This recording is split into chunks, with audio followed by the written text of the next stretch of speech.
Today we're going to make herb garlic potatoes, and they're really pretty when you use them for presentation. I know all of us, when we're in a hurry, we just slam them potatoes together and we're on our way.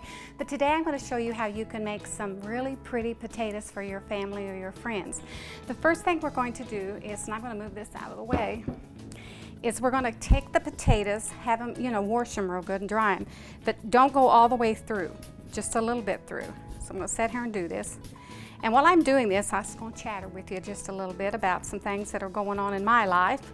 Have you ever noticed that when you, well, really, it's when you feel like you're just doing so good, really, really good, spiritually, and you just feel like you're soaring, that the enemy actually comes in and he starts in on you on something. It could be the kids, it could be your finances, it actually could be your husband. I know that's hard to believe, and husbands, it could be your wife, that actually something happens and we're at odds with whatever's going on in our life.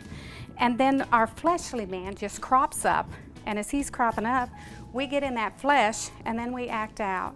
And it's important for all of us to know that when we feel that way and when that's going on in our life, that in actuality, it's the enemy of our soul trying to steal us from the blessing that the Father has given us. So I would say something that I do in my life is whenever I'm just going along and everything's going wonderful, I'm having a great time at church, my kids are all great, the grandkids are coming and seeing me, I'm getting smooches and kisses, our bills are paid, we may even have bought something new to enjoy in life, and then all of a sudden, out of the clear blue sky, I have to remember that who that is not the Father, and sometimes it's not even us. Sometimes it's just life trying to get to us, where the enemy can take us and actually turn us around and get our mind off of what our gifts and our talents are, and also the destiny for our soul.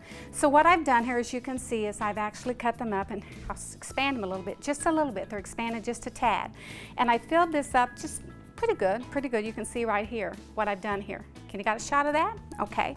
So I'm going to move this over here. And the next thing we're going to do is we're going to take, it's approximately about 1/4 cup of olive oil and 2 tablespoons of butter.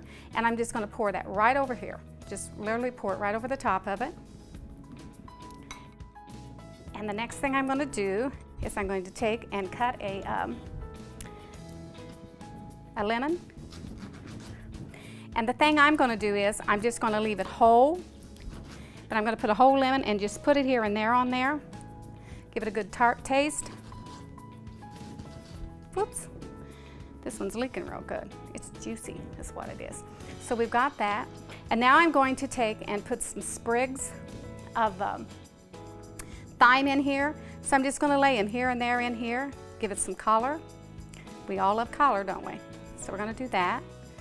Just lay those sprigs in here like this. He doesn't want to go in there. You got to spread them apart. And what this actually does, it opens up when it's being cooked. It's just gorgeous. Sprinkle over top of it some parsley, like this. And last but not least, well, it's not last but not least, but I'm going to put some salt on there. And then the thing that I love so much, and I'm sorry I do, you probably don't like it if I'd come around you, I love garlic. Just love garlic. So we're going to take a couple of garlic heads and we're going to smash them and then cut them up in tiny things. So hang on while I smash this. Okay, here we go. We'll get the skins off. Put them over here in the trash and cut it up a little bit, and then we're going to sprinkle it over the top of it. It is going to be so good.